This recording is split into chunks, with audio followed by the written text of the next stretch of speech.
Hey friends, how are you today? Well, can't really answer me, but I hope you're doing well. Today we are going to look at Dante, Canto 11, and talk about a Socratic instruction moment that we find within those pages. It was quite thrilling to me to discover it, and I was just so excited to share it with you all.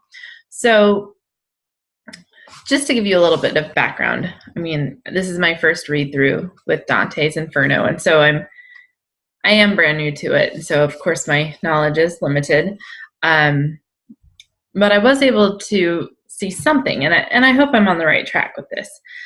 If you do have a copy of Dante's Inferno, I'm using Anthony Esselin's Dante's Inferno. You can go grab it. It might be helpful to follow along.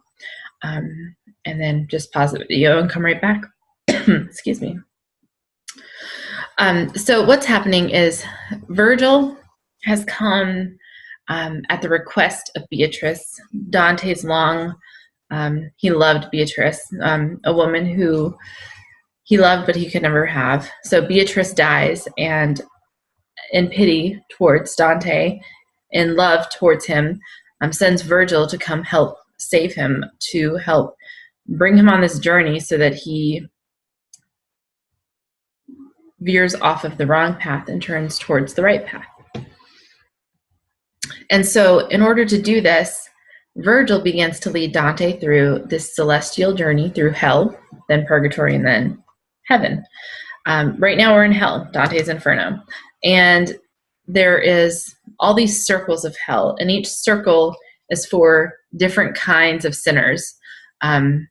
And so based on the sin, the predominant sin that you would have been identified with, that is where the souls would be sent. And so in Canto 11, Dante and Virgil are entering the sixth circle of hell. And this is where the people who have committed some sort of violence against God, others, or themselves are being put. And so we're just going to walk, and we're going to walk through this canto, because there's a point when Dante brings up this question and Virgil answers it in a very interesting way. And to me, it imitates exactly the way that I know the Socratic instructive moment to go. But it also is really cool because it gives us a pattern to imitate.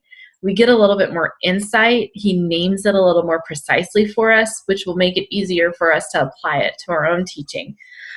So here we go. I'm just going to read through it, and I'll stop and comment at sections and then just continue reading.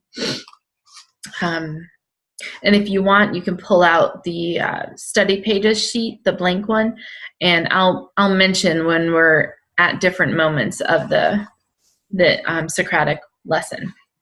Okay, so he begins. At the edge of a ring, broken stones, heaped in a tumble down to the steep pit, we came upon a crueler pack of woe. Wherefore the horrid, overwhelming stink belched up out of the depths of the abyss. We drew away a bit and made our screen, the great slab of a tomb on which I read these words engraved: I guard Pope Anastasis Fontis.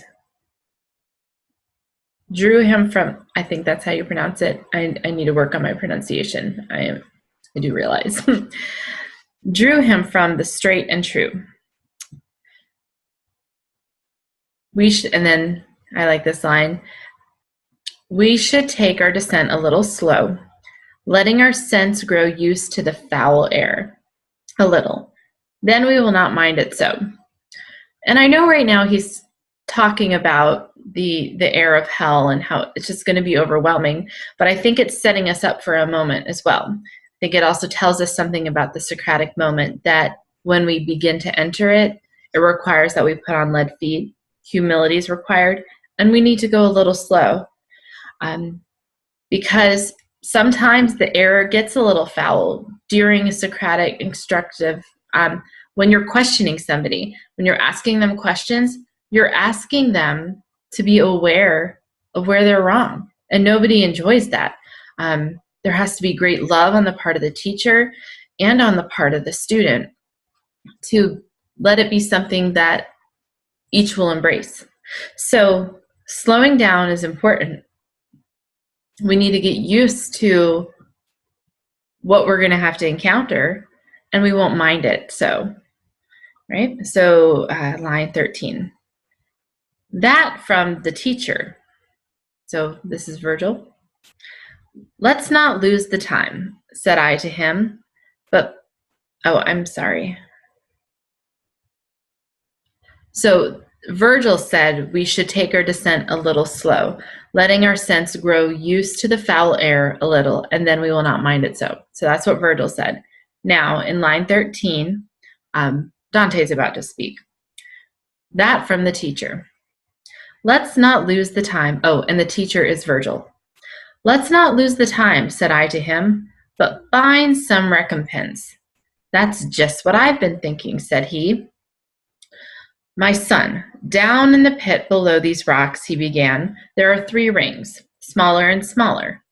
As you go down, like those you've left above, they are all filled with spirits of the damned, so that the sight of them will be enough. Hear how and why hell stows them where they're crammed. Okay, so right now you just heard Virgil give Dante an instruction.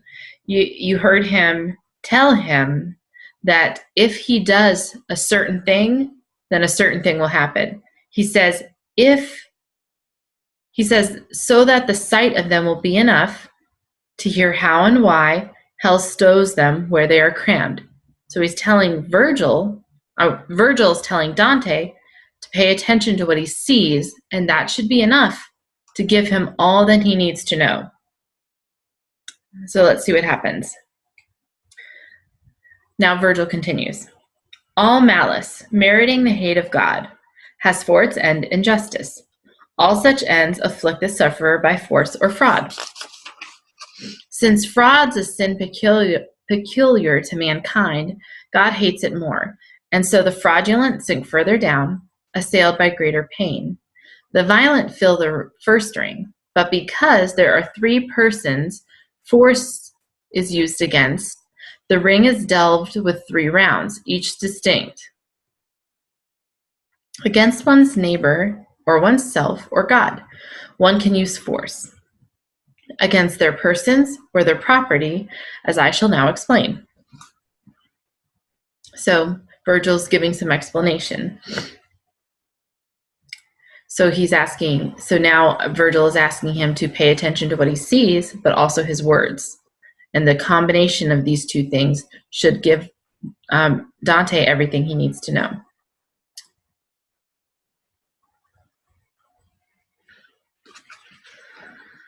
Okay, where did I leave off? Okay, here we go. Violent death and vicious wounds are sins against one's neighbor and his property. And his property may suffer arson, ruin, or forced loss. So homicides are all who strike for hate. Spoilers and beasts of prey are tortured there in the first round, in all their separate packs. Men can raise violent hands against themselves and their own goods. So in the second round, it's fit that they repent to no avail. Who robbed God themselves of life on earth above, gambled their substance, melted all their wealth, or wept for things that should have brought them joy. One can use force against the deity, cursing it or denying it in one's heart, or scorning nature and her generous goods. And so the narrowest round seals with its mark sodomites and the usurers of Cahors, and those who speak their scorn to God at heart. Now fraud, which bites at every conscience, can be used on one who puts his faith in you, or one who pockets no such confidence. The latter type of fraud appears to cut only that bond of love which nature makes, thus to the second circle for their nest. Go flatterers, swindling sorcerers, hypocrites, impostors, pickers of purses, Simonists, panders, and greasy palms of all such filth. The other fraud forgets two bonds of love, one made by nature and one added on, from which a special faith to keep is born. So at the bottom of the universe, where Satan sits, in the lowest ring of all, traitors are laid to waste eternally. And so Virgil's done, and Dante says, "Teacher, your explanation is quite clear, and you've pieced out this chasm very well. And I, with all the people it confines, but tell me," so he says, okay, I get it. And then he has a question. "But tell me, those up there in the swamp's slime, those windswept spirits, those the rain beats down, those tongues that jeer when they collide each time, why aren't they also in this city of rest to suffer, if God holds them in his wrath? If he does not, how is their suffering just?" Okay, so let's stop for a moment. Dante is asking a question about why certain souls are in this certain part of hell and why these souls are not in another part of hell. And if we go back to line 19 through 20, or 19 through 21, he says, "They are all filled with the spirits of the damned, so that the sight of them will be enough. Hear how and why hell stows them where they are crammed." Okay, so Dante is asking a question about which that Virgil's pretty much already answered. And so Dante also didn't take there's something that Dante's missing. He either didn't hear Virgil, but because he said that was, well, your explanation is quite clear, that's telling me that he did hear Virgil, but he's missing something else. And so Virgil now responds to Dante, trying to get him to see what he didn't see, what he didn't look at. I think that the falsehood, or that Virgil is trying to correct, is that Dante's not looking at nature. Dante's not looking, allowing the sight of them to be enough. And so Virgil goes on. This is what Virgil says. It's kind of funny. "How is it that your mind goes madly wandering so far from itself? In what direction have you turned its gaze?" So Dante's not looking where he should be looking. "Don't you remember your philosopher, the Ethics, where he treats at length the three propensities that heaven does not will?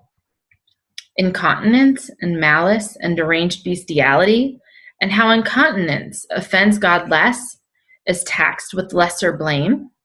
So so what I just read here, that may or may not make sense to you. I actually don't understand that.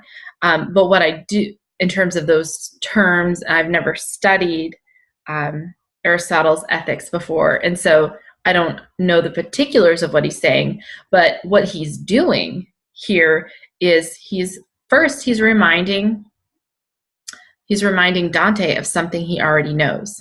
He's saying, wait a second, don't you remember your studies in this? And Virgil knows that Dante knows these things. Virgil knows that Dante has studied the 7 liberal arts, that he has studied the 4 sciences. And so this is information, this is subject matter that Virgil is confident that Dante knows. And in that way, Virgil is quite aware of Dante's soul. If I wrote about this in, I can't remember which article, I'll post it at the end of this video, I'll look for it. But in the Phaedrus, Socrates talks at length about the kinds of soul, and that in order to be a great rhetorician, you need to know the kinds of soul. And really what he means by that, according to my understanding at this point, is that you have to get a person. You have to understand their tendencies. You have to know something about what they know so that you can approach them with the right questions. Your questions, your statements, what you ask of them needs to be consistent with their kind of soul, because their kind of soul, their tendency, their nature will determine how you approach them. So Virgil has found it fitting to approach Dante in this way, according to Dante's kind of soul, according to Dante's nature and his tendencies. And so he's saying, instead of asking a simple question, he's telling him to do something. He's saying, think about this information, Aristotle's Ethics, and the three propensities that heaven does not will. So he's telling him to think about something and something he learned from it. So that is a legitimate question / command in the Socratic experience.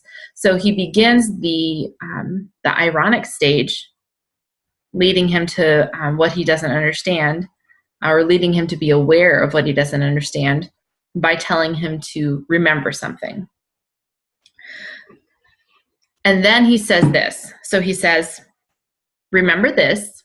And then Virgil says, so if you study his conclusion well and bring back to your mind who those souls are who bear their penalties in upper hell, you will perceive why they are parted from these villains here, and why less angry, and why less angrily heaven's vengeance brings on them its hammering blows. So then Virgil gives him another instruction. He's saying, so now keep in mind what I just told you to remember about Aristotle's Ethics. Keep that in your mind, and at the same time, study the conclusion of those Aristotle Ethics, of these, the three propensities that heaven does not will. Study his conclusion well in regards to that. And as you're doing that, as you've done that, keep that in your mind and bring back to your mind those souls who bear their penalties in upper hell. So go back to what you observed in hell. So keep in mind those ideas in Aristotle's Ethics, and then look at the souls in hell through new eyes. Look at them with this in mind. When you do that, you will perceive why they are parted from these villains here. So you'll have discernment. You'll have the answer to your question. And his question was, teacher, your explanation is quite clear and you've pieced out this chasm very well. Then he says, but tell me, those up there in the swamp slime, those windswept spirits, those that rain beats down, those tongues that jeer when they collide each time, why aren't they also in the city of rest to suffer if God holds them in his wrath? If he does not, how is their suffering just? So by remembering this thing that he should have remembered from Aristotle's Ethics, and then thinking back to those souls that he was just asking his question about, he will find his answer. So Dante, instead of, because traditionally when we think about Socratic instruction, we think about one question, then another question, then another question, and then you lead the student to then become aware of what they didn't know. Well, there's something in Dante's nature that can handle more, because Dante, and this is just my theory on it. I don't know if others would agree with this, but I think Virgil knows how advanced Dante's understanding is. Dante would have been all the way through the 7 liberal arts. He would have studied the 4 sciences. He would have had incredible insight into the nature of things and to knowledge. And because Virgil was aware of this, he could trust him with more. And so he says, no, you just need to compare these 2 things and you'll discern the answer. You'll apprehend the truth. And then this is Dante's response. He says, O sun, who clear and cure all troubled sight, you please me so much when you solve these things. No less than knowledge, doubt is a delight. So Dante has some clarity. He is excited about that. But he doesn't get the principle yet. He's about to ask another question, which tells us he got that answer to his first question, but he didn't catch the principle of what Virgil is telling him to do. And so Virgil has to go back and explain a little bit more. So then Dante says, "Could you go back a little, though?" said I. "When you said usuries," I think that's how you pronounce it, an offense against God's bounty, there is a riddle to untie. And so then Virgil responds with this: "Whoever understands philosophy and heeds it notes, not in one place alone, how nature takes her course. He said to me," so Virgil says to him, "Whoever understands philosophy and heeds it notes, not in one place alone, how nature takes her course." So this next section is a pretty deep section, and so I'm trying to stay on the surface, and I'll just tell you what I observe about this. I'm sure there's more to get here, but this is where I am at. So whoever understands philosophy and heeds it notes, not in one place alone, how nature takes her course. So what he's saying is, okay, those who understand philosophy get that you can observe nature in a lot of different places. That I can look at science, physics, I can look at mathematics and observe the nature of things. I can look at physics and observe the nature of things. I can look at literature and observe the nature of things. There's many places I can go and heed what is there and be able to tell something about how nature takes her course, how the nature of things, how creation takes her course. What are the patterns in nature? What are the tendencies in nature? And then he says this. So he's saying, okay, remember this. I'm about to say something else. So Virgil then goes on, "From intellect divine and from its art and in your physics, if you gloss it well, you'll find not many pages from the start that your art strives to follow, as it may, nature. So you are the pupil, she is the teacher." And I don't fully understand this, but what I think I apprehend about it so far is that intellect divine, or intellect's divine art, I think is nature, is creation. And so it says, from intellect divine and from its art, creation. Intellect divine, I think, means God. It's capitalized, and so it's a proper noun. So I'm believing that this means God, the creator. So God, the creator, and from its art. So what's his art? His art is creation. He created us. He created the world, and in your physics. So creation belongs to God as his creation, and then in your physics, so a book about physics, and actually he's referring, there's a note in my book that said he's referring to Aristotle's physics. And so this is a thing a human has created, a book about physics. So there's what God created and then what man created.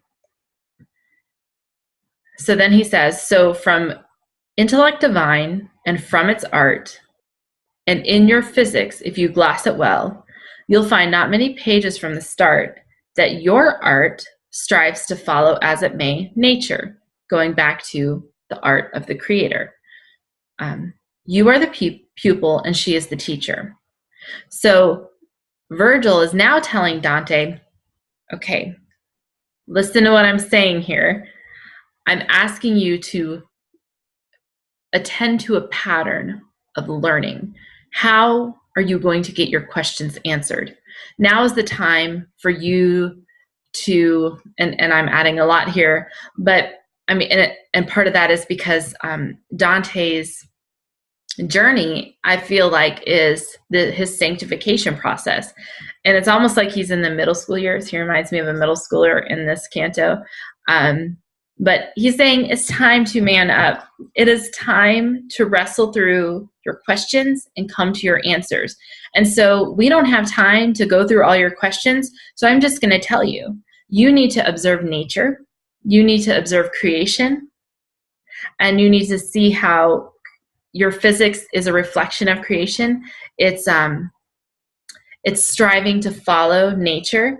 Nature is your teacher. If you want to learn, if you want to understand something, go look at nature. So again, and this is a little bit different than how some Socratic instructive moments sound, because he's not asking these particular questions. Again, Virgil knows his kind of soul.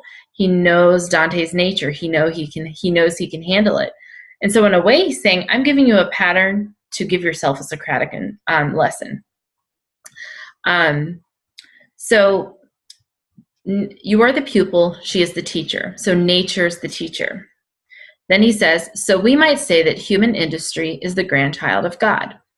And that we could spend a lot of time on that, but I will save that maybe for another article, because that's a really interesting statement. Just think, hold a mirror up to nature, Plato's analogy of the cave. Might find some interesting connections there. From these two things, remember the first part of Genesis. Man must derive his life and his advance. And since the usurer takes a different path, setting his hope in something else, he sins, despising nature and her follower. But now, I'd like to move on. So follow me. For the fish flash their tails on the horizon. The bear is full northwest. And still ahead, there lies our way to venture down the slope. So you don't see all three stages. You see all three stages in answer to the first question. You see how Dante had his falsehood, where and his falsehood wasn't a particular lie he was believing, or and maybe it was, but he wasn't attending to something. He was missing what he should be thinking about and comparing things to in order to get his questions answered. So that was his falsehood. And so Virgil recognizes this and then immediately gives him the instructions. Remember what you learned in Aristotle's Ethics, and then compare it to what you see in the souls in hell. You'll have your answer. Virgil does it, and he's enlightened. He realizes where he was wrong, and he finds victory. But then he asks another question. And so then Virgil does it again. He's like, wait a second, I'm not going to give you the particular answer this time. I'm just going to give you the pattern. Remember, nature is your teacher. So observe nature. Observe the things that have also reflected nature. Aristotle's physics, Aristotle's ethics. And this is a good case for a lot of other things. But he's saying this is the pattern: to observe nature and to observe human industry, things like physics, things like mathematics, the things that have attended to nature, reflected it, held a mirror up to nature. Think about those things. She is your teacher. From these two things, remember the first part of Genesis. Man must derive his life and his advance. And since the usurer takes a different path, setting his hope in something else, he sins, despising nature and her follower. And so he's just saying, okay, this is how you give yourself a Socratic lesson, by looking at reality, looking at nature, at creation, and then comparing it to what you're perplexed about.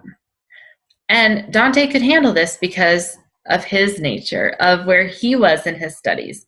Now, I hope you followed me with that.